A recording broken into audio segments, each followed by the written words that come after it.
Today, more and more men are choosing not to go to school, not to get a job, and not to get married.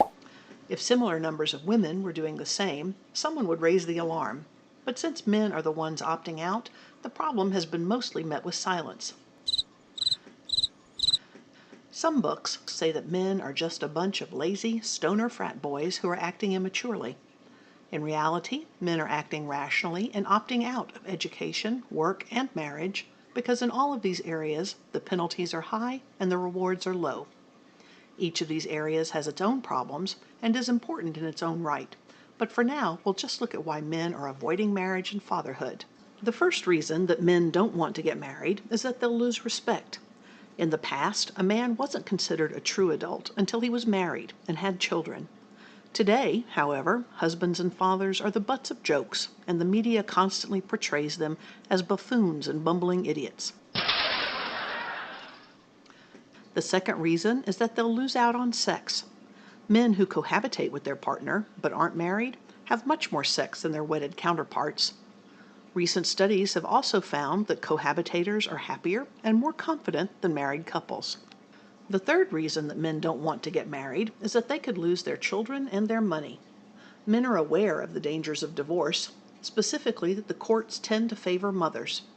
Men only get custody of their children 10% of the time, and overwhelmingly are responsible for paying child support and alimony. The fourth reason is that men will lose their space.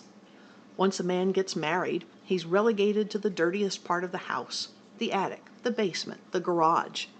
The entire house is supposed to be a shared space, but the rise of the man cave means that the home is increasingly becoming the domain of only the wife and children.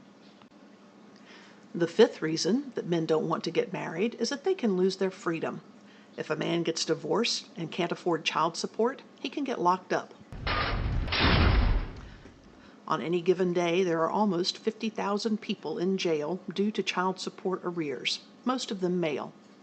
For example, in Massachusetts, 96% of the people incarcerated for unpaid child support are men. The final reason that men don't want to get married is that the single life is better than ever. In the past, single men were looked at with suspicion, but this is no longer the case. There are plenty of 40-year-old bachelors. Employers look favorably at employees with non-conflicting family responsibilities. Dating has gotten easier, and premarital sex is no longer taboo. On top of this, there's more to entertain single men today than there was in the past, with video games, cable TV, and the internet providing diversions not previously available. To recap, men are opting out of marriage, in addition to education and work, at alarming rates. This isn't due to laziness, but due to rational choices where men no longer see the value of participating in these areas. People respond to incentives, so if we want more men to marry, it needs to be a more attractive proposition.